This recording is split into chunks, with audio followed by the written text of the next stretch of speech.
პატივს მიაგებენ მის უწმინდესსა და უნეტარეს.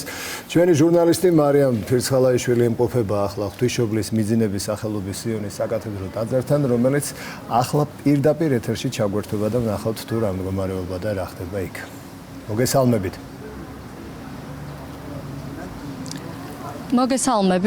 მოგესალმებით, მივესალმები მაყურებელს.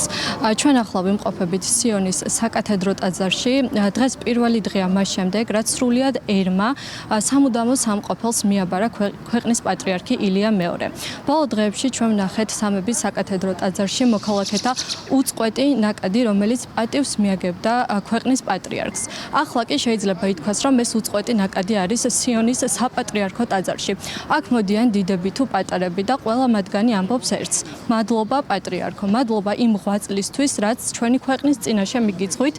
ჩვენ ბოლო დღეებში ბევრი ვისაუბრეთ პატრიარქის ღვაწლზე ჩვენი ქვეყნის და ერის წინაშე, თუმცა სათქმელი კიდევ ბევრია.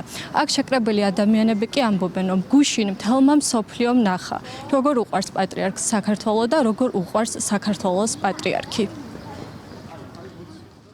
პატრიარქი უფლის გამოგზავნილია საქართველოში. იმიტომ რომ მე ვერ წარმომიდგენია რომ თქვა იყო არის და იქნება. ეს იყო ესეთი ნათელი ადამიანი მე არ მგონია რომ არსებობთ. საოცარი და დაგლოცავს ზეციური საქართველოს დარწმუნებული ვარ და ძალიან დიდი დანაკლისია და იცით რა ყველაფერი მე მგონი ითქვა იმითი რაც გუშინ ხდებოდა მაგას მე მგონი სიტყვებიც არ ჭირდება. გამოგვეცალა საყრდენი კედელი, რასაც ქვია. იყო ის ქვეყნისთვის მახვილი ფარი დამცავი ქვეყნისა. იყო უდიდესი სიყვარულის მატარებელი, რომელსაც შენ ადამიანი დაინახავდა, როცა მას დაინახავდი.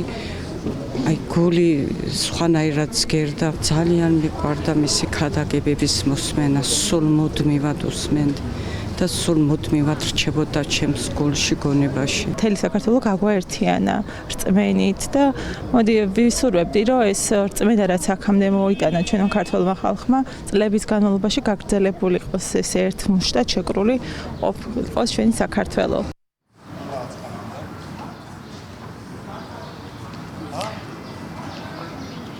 ბოლო დღეებში ჩვენ მოვისმინეთ არაერთი მოქალაქის გულის წყვეტა იმაზე, რომ მათ ვერ შეძლეს სამების საკათედრო ტაძარში ბოლო გზაზე გაეცილებინათ ჩვენი ქვეყნის პატრიარქი. ჩვენს მაყურებელს ვეტყვი, რომ ახლა თითოეულ მათგანს შესაძლებლობა ექნება, რომ ყოველ დღე დილის 9-ნახევრიდან საღამოს 8 საათამდე კარი იქნება ღია და ისინი შეძლებენ, რომ პატრიარქის სამუდამო განსასვენებელს მიაგონ პატივი.